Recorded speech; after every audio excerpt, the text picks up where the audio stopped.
வீட்டில் சொன்னா இதுக்குதான் எப்ப பாரு வெளியூர் போய்கிட்டே இருந்தா வீடு இப்படித்தான் இருக்கும்னு கமெண்ட் வரும். வருமா வராது?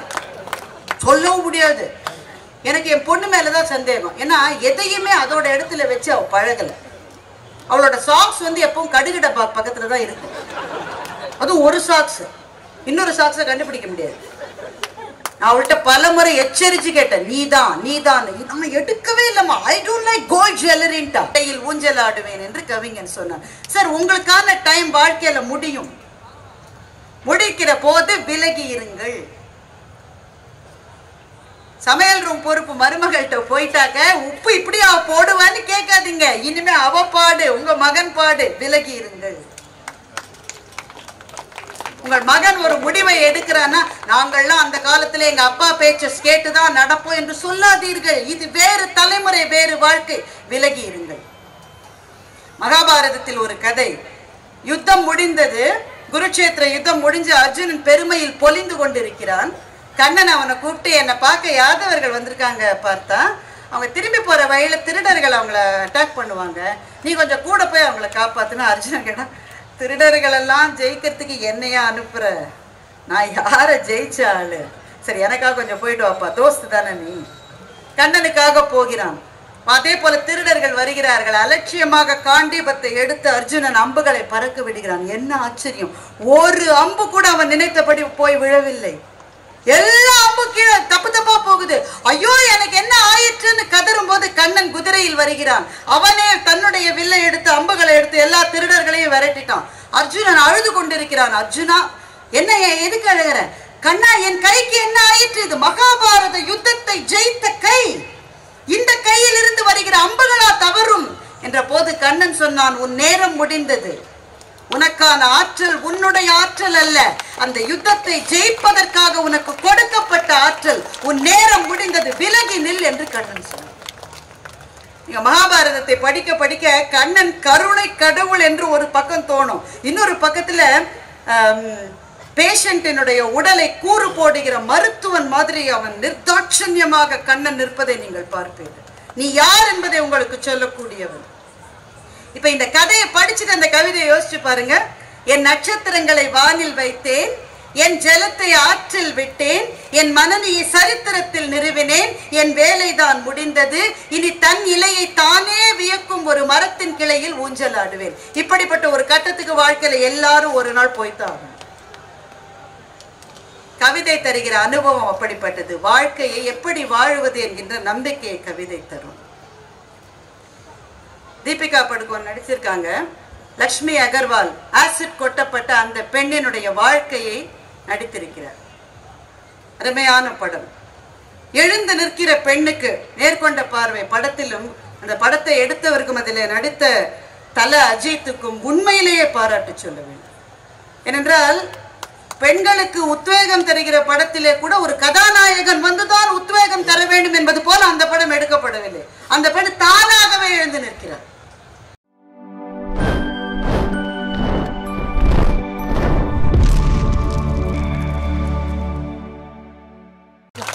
அதனால்தான் குலசேகர ஆழ்வாருக்கு அவர் சொன்னதுனால இன்ஸ்பிரேஷன். குலசேகர ஆழ்வாருக்கு தோணுச்சு, பெருமாள் உள்ள இருக்கிறவன் இல்லடா, இந்த மலையில வந்து குறுகா இருக்கிறவன், மீனா இருக்கிறது, ஆறா இருக்கிறது, ஸ்தம்பமா இருக்கிறது, இந்த காட்டு புதரா இருக்கிறது, அவன் கோவில் வாசல்ல எல்லாரும் மிதிச்சு ஏறுற படியா இருக்கிறது, எல்லாமே பெருமாள் தாண்டான்னு குலசேகர ஆழ்வாருக்கு தோணுது. செடியாய வல்வினைகள் தீர்க்கும் திருமாலே நெடியோனே வேங்கடவா, நின் கோயில் வாசல் அடியாரும் வானவரும் அரம்பையரும் கிடந்து எங்கும் படியாய் கிடந்து உன் பவளவாய் காண்பேனே. எதுவா வேணா இருக்கலாம். அப்போ இவன் இந்த புதுக்கவிஞன் சொன்னானே, கடவுள் என் பக்கத்துல வந்து உட்கார்ந்தாருன்ற கவிதைக்கும் குலசேகர ஆழ்வார் கவிதைக்கும் ரொம்ப நெருக்கமா இருக்கு பாருங்க. நடுவுல 500 வருஷம் இருக்கு, 600 வருஷம் இருக்கு. நான் 600 வருஷத்தையும் காணாமல் போக செய்கிற சக்தி ஒரு கவிதைக்கு மாத்திரமே உண்டு. ஆனந்தனுடைய இன்னொரு கவிதை சொல்ற, இன்னும் கொஞ்சம் அப்டிராக்ட், அடுத்த லெவலுக்கு நம்ம போகணும்ன்றதுக்காக. கிளையில் வந்தமர்ந்த பறவையை கேட்டேன், பறப்பது எப்படி என்று. கிளையில் வந்தமர்ந்த பறவையை கேட்டேன், பறப்பது எப்படி என்று. உட்கார்ந்தபடி சொல்ல தெரியாது, தொடர்ந்து வா என்று பறந்தது. பறவை சொல்லிச்சா, உட்கார்ந்துட்டு பறக்கிறது எப்படி டீச் பண்றது? நீங்க சில ஸ்விம்மிங் மாஸ்டர்ஸ் எல்லாம் பார்த்திருப்பீங்களா, அந்த ஆள் தண்ணியிலே இறங்க மாட்டான். அந்த ஆள் நல்லா வளர்ந்து கரையிலே நின்றுட்டு இடது கால போடு வலது கை போட்டு நீ இறங்கி சொல்லி கொடுங்க. இந்த பறவை நல்ல டீச்சர், அதனால அது சொல்லுது உட்கார்ந்தபடி எப்படி பறக்கிறதுக்கு சொல்லி தர முடியும். தொடர்ந்து வா என்றது. தொடர்ந்து பறந்தபடி கேட்டேன் எப்படி பறப்பது என்று, இப்படித்தான் என்று பறவை சொன்னது. கவிதை அப்டிராக்ட், சரியா புரியாத மாதிரி கூட இருக்கும். ஆனா என்ன சொல்ல வருது? ஒன்றை தெரிந்து கொள்ள வேண்டும் என்கின்ற வேட்கையும் விழைவும் உனக்கு இருந்தால் அப்போதே அதை நீ தெரிந்து கொண்டு விட்டாய் என்று அர்த்தம். கற்றுக்கொள்வதற்கான முதல் படி அந்த தேடல், அந்த வேட்கை, அந்த விழைவு. அதனால்தான் சொல்லித் தருகிறவனை குரு என்று சொன்னது இந்த தேசத்தினுடைய தர்மம். இன்னொரு கவிதை சொல்றேன், இது நான் நிறைய மேடைகளை சொல்லியிருக்கேன், எனக்கு ரொம்ப பிடிச்ச கவிதை, அதனால உங்கள்கிட்டயும் சொல்றேன். தீபத்தை வணங்கினர் மக்கள், தீக்குச்சியை வணங்கினான் பித்தன். புரியுதானே?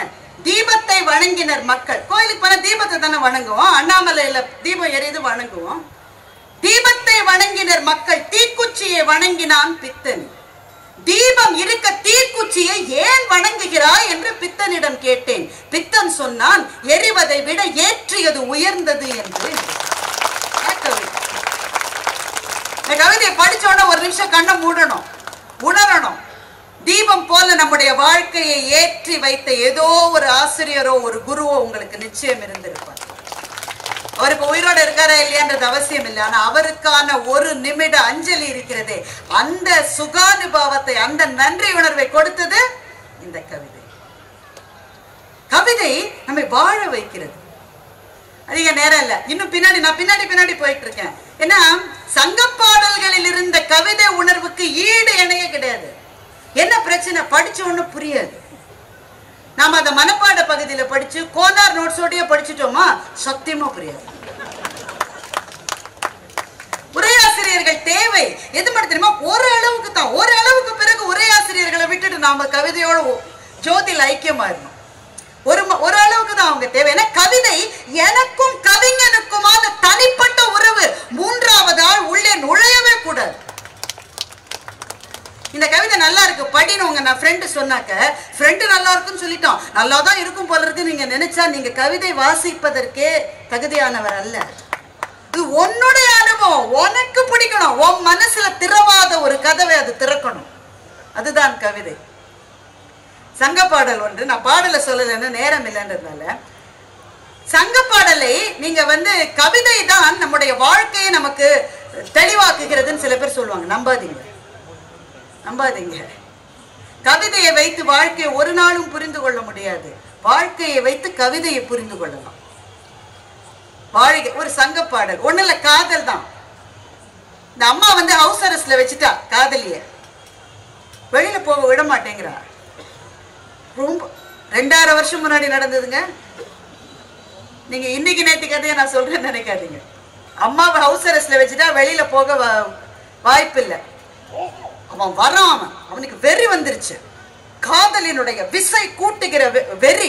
இங்க இருக்கிற எல்லா ஆண்களுக்கும் உங்க வாழ்க்கையில் அப்படி ஒரு நாள் இருந்திருக்கும். அந்த காதல் கொடுத்த வெறி, விசை பெரும்பாலும் இளமையில தான் அது வரும். முதுமையில சில சமயம் வரலாம். இப்ப பாருங்க, 2 முதியவர்கள் கேரளால ஒரு இல்லத்துல திருமணம் பண்ணிருக்காங்க. எவ்வளவு நல்ல விஷயம், அருமையான விஷயம். எந்த வயதுல வரலாம், ஆனா பெரும்பாலும் அந்த இளமையில தான் அந்த வெறி வரும். அவன் வெறியோட வரான். இந்த தோழி ஓடி தலைவிட்டு சொல்றா, பாகனால் கைவிடப்பட்ட மத யானையை போல அவன் நடந்து வருகிறான்.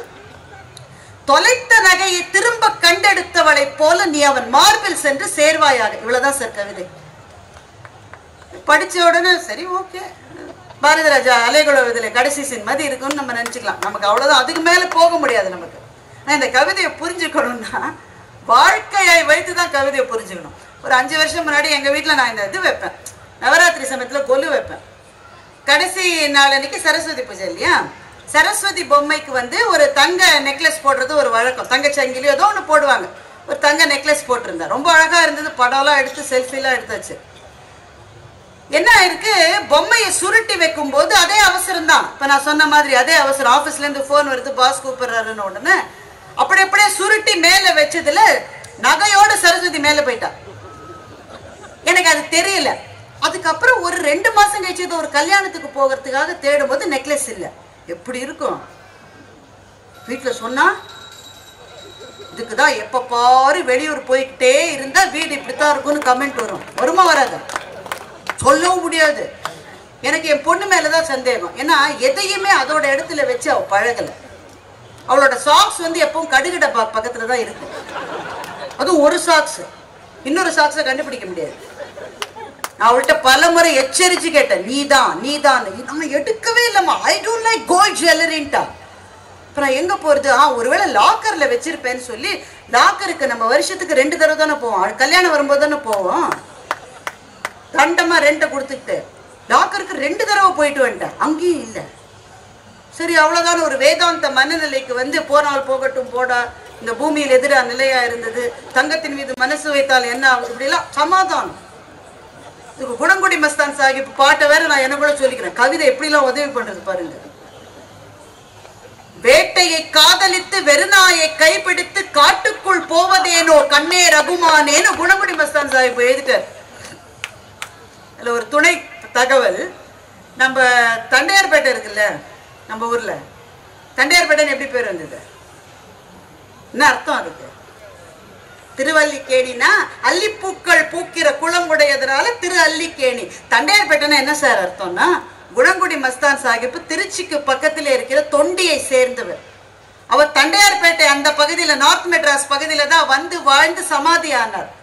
தொண்டியார் அந்த இடத்துல சமாதி ஆனதுனால அது தொண்டியார் பேட்டை. நாம பேச்சு வழக்கில் அது தண்டையார்பேட்டை ஆகிட்டோம். குணங்குடி மஸ்தான் சாஹிப் பாட்டெல்லாம் சொல்லி வாழ்க்கையை துச்சமென மதிக்கலாம் துணிஞ்சு எல்லாம் பண்ணிட்டாங்க. அடுத்த வருஷம் நவராத்திரிக்காக பொம்மையை இறக்குற போது சரஸ்வதி பொம்மையினுடைய பேப்பரை சுத்தின உடனே பளிச்சுன்னு மின்னுது. நான் அங்க இருக்கேன், பொம்மையை அங்க பிரிக்கிறாங்க. ஒரு தாவின பாருங்க, அனுமார் கூட லங்கை எப்படி தாவிக்க மாட்டாச்சு. ஐயோ நெக்லஸ் இங்க இருக்கான்னு என் மனசில் உடனே அந்த கவிதை மின்னியது. பாகன்களால் கைவிடப்பட்ட முதற்கொண்ட யானையை போல அவன் நடந்து வருகிறான். தொலைந்த நகையை கண்டெடுப்பவளை போல நீ ஓடி சென்று அவன் மார்பில் சேர். அந்த வேகம் இந்த வேகம். நீங்கள் கவிதையை வைத்து வாழ்க்கையை புரிந்து கொள்ளவே முடியாது. வாழ்க்கையை வைத்துத்தான் கவிதையை புரிந்து கொள்ள வேண்டும். கவிதை என்பது ஒரு நல்ல அனுபவம், மகத்தான அனுபவம். இன்னும் ஒரு கவிதை சொல்றேன், அதோட நம்ம நிறைவு செஞ்சுக்கலாம்னு நினைக்கிறேன். தேவதச்சனுடைய கவிதை ரொம்ப பிடித்த கவிதை. எல்லாம் முடிஞ்ச அப்புறம் என்ன, அந்த கவிஞன் சொன்னான், என்னுடைய நட்சத்திரங்களை வானில் வைத்தேன், என்னுடைய ஜலத்தை ஆற்றில் விட்டேன், என்னுடைய மனநியை சரித்திரத்தில் நிறுவினேன், இனி தன்னுடைய இலையை தானே வியக்கும் ஒரு மரத்தின் கிளையில் ஊஞ்சலிலே நான் இருப்பேன் என்று கவிதையை முடிக்கிறேன். எதை சொல்லுகிறது இந்த கவிதை? ஒரு கட்டத்துக்கு அப்புறம் விலகி இருன்னு உங்களுக்கு சொல்லுது. என்னுடைய நட்சத்திரங்களை வானில் வைத்தேன், என் ஜலத்தை ஆற்றில் விட்டேன், என் மனநியை சரித்திரத்தில் வைத்தேன், என் வேலைதான் முடிந்தது, தன் இலையை தானே வியக்கும் ஒரு மரத்தின் கிளையில் ஊஞ்சலாடுவேன் என்று கவிஞன் சொன்னான். சார், உங்களுக்கான டைம் வாழ்க்கையில முடியும். முடிக்கிற போது விலகி இருங்கள். சமையல் ரூம் பொறுப்பு மருமகள்கிட்ட போயிட்டாக்க உப்பு இப்படியா போடுவான்னு கேட்காதீங்க. இனிமே அவ பாடு, உங்க மகன் பாடு, விலகி இருங்கள். உங்கள் மகன் ஒரு முடிவை எடுக்கிறான்னா, நாங்கள்லாம் அந்த காலத்துல எங்க அப்பா பேச்ச கேட்டுதான் நடப்போம் என்று சொல்லாதீர்கள். இது வேறு தலைமுறை, வேறு வாழ்க்கை. விலகி இருங்கள். மகாபாரதத்தில் ஒரு கதை.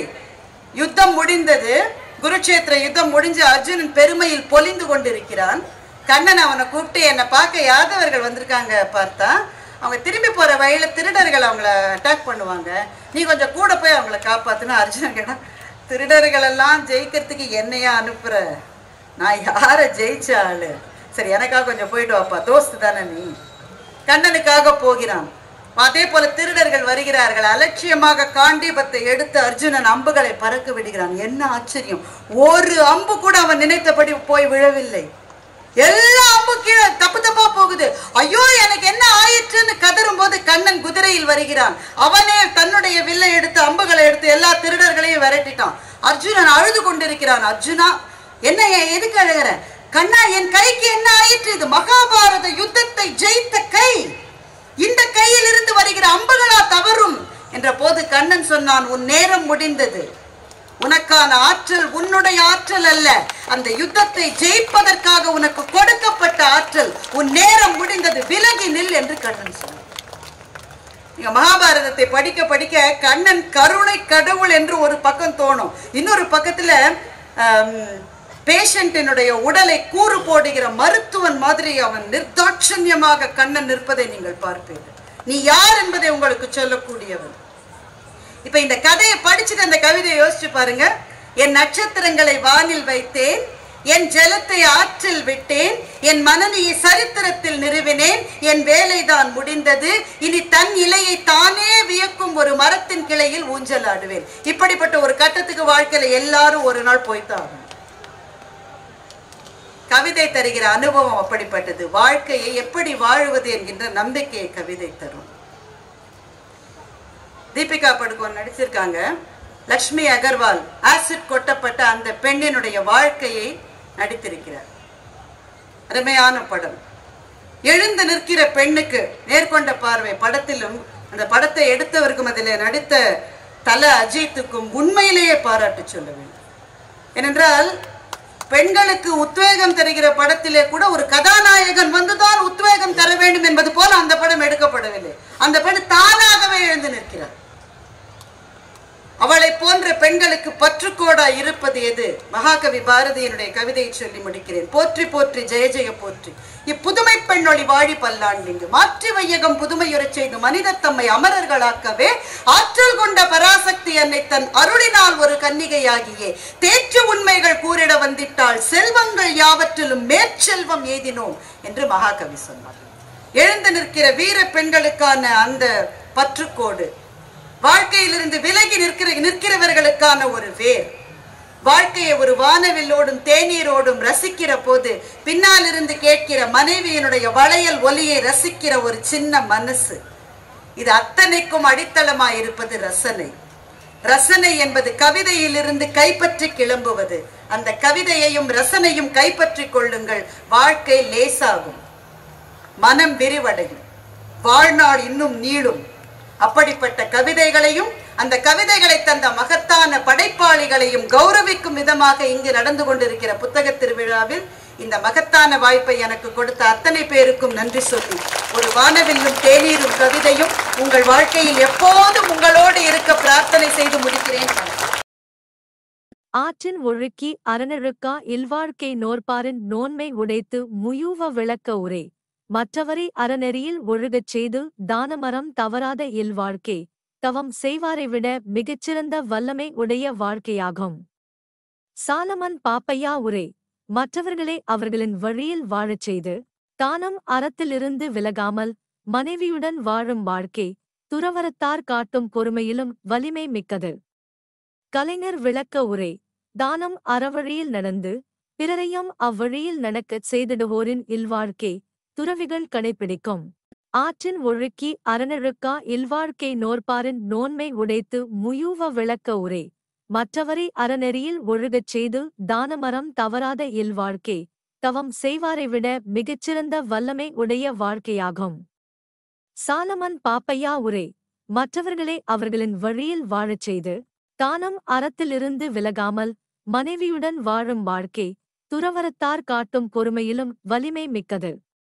கலைஞர் விளக்க உரை தானம் அறவழியில் நடந்து பிறரையும் அவ்வழியில் நடக்கச் செய்திடுவோரின் இல்வாழ்க்கை துறவிகள் கடைப்பிடிக்கும். ஆற்றின் ஒழுக்கி அரணழுக்கா இல்வாழ்க்கை நோற்பாரின் நோன்மை உடைத்து முயூவ விளக்க உரை மற்றவரை அறநெறியில் ஒழுகச் செய்து தானமரம் தவறாத இல்வாழ்க்கை தவம் செய்வாரை விட மிகச்சிறந்த வல்லமை உடைய வாழ்க்கையாகும். சாலமன் பாப்பையா உரை மற்றவர்களை அவர்களின் வழியில் வாழச் செய்து தானும் அறத்திலிருந்து விலகாமல் மனைவியுடன் வாழும் வாழ்க்கை துறவரத்தார் காட்டும் பொறுமையிலும் வலிமை மிக்கது. கலைஞர் விளக்க உரை தானம் அறவழியில் நடந்து பிறரையும் அவ்வழியில் நடக்கச் செய்திடுவோரின் இல்வாழ்க்கை துறவிகள் கடைப்பிடிக்கும். ஆற்றின் ஒழுக்கி அரணழுக்கா இல்வாழ்க்கை நோற்பாரின் நோன்மை உடைத்து முயூவ விளக்க உரை மற்றவரை அறநெறியில் ஒழுகச் செய்து தானமரம் தவறாத இல்வாழ்க்கை தவம் செய்வாரை விட மிகச்சிறந்த வல்லமை உடைய வாழ்க்கையாகும். சாலமன் பாப்பையா உரை மற்றவர்களை அவர்களின் வழியில் வாழச் செய்து தானம் அறத்திலிருந்து விலகாமல் மனைவியுடன் வாழும் வாழ்க்கை துறவறத்தார் காட்டும் பொறுமையிலும் வலிமை மிக்கது. கலைஞர் விளக்க உரை. தானம் அறவழியில் நடந்து பிறரையும் அவ்வழியில் நடக்கச் செய்திடுவோரின் இல்வாழ்க்கை துறவிகள் கடைப்பிடிக்கும். ஆற்றின் ஒழுக்கி அறனொழுக்கா இல்வாழ்க்கை நோற்பாரின் நோன்மை உடைத்து முயூவ விளக்க உரை. மற்றவரை அறநெறியில் ஒழுகச் செய்து தானமரம் தவறாத இல்வாழ்க்கை தவம் செய்வாரை விட மிகச்சிறந்த வல்லமை உடைய வாழ்க்கையாகும். சாலமன் பாப்பையா உரை. மற்றவர்களை அவர்களின் வழியில் வாழச் செய்து தானம் அறத்திலிருந்து விலகாமல் மனைவியுடன் வாழும் வாழ்க்கை துறவறத்தார் காட்டும் பொறுமையிலும் வலிமை மிக்கது. கலைஞர் விளக்க உரை.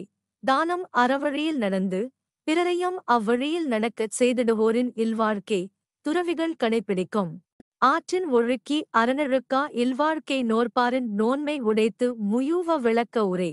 மற்றவரை அறநெறியில் ஒழுகச் செய்து தானமரம் தவறாத இல்வாழ்க்கை தவம் செய்வாரை விட மிகச்சிறந்த வல்லமை உடைய வாழ்க்கையாகும்.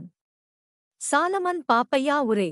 மற்றவர்களை அவர்களின் வழியில் வாழச் செய்து தானம் அறத்திலிருந்து விலகாமல் மனைவியுடன் வாழும் வாழ்க்கை துறவறத்தார் காட்டும் பொறுமையிலும் வலிமை மிக்கது.